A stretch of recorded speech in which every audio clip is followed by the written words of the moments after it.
اس کے بعد دوستان محترم، امام حسین کا سر انور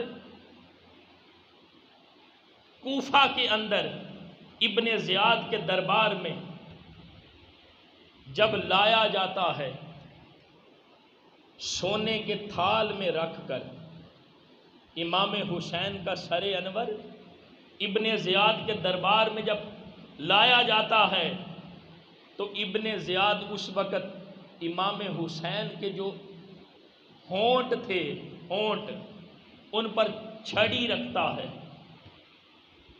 چھڑی مارتا ہے۔ وہاں پر آقا کریم علیہ السلام کے صحابی حضرت زید ابن ارقم تھے، وہ کہتے ہیں بدبخت،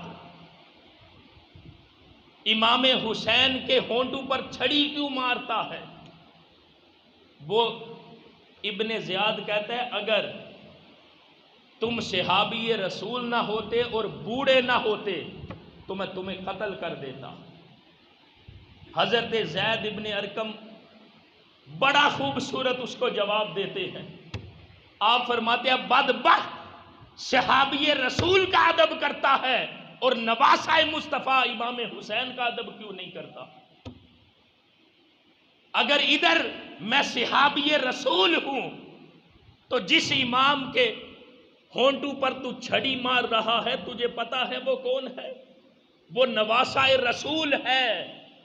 تو صحابی کا ادب کرتا ہے اور حضور کی آل کا ادب کیوں نہیں کرتا؟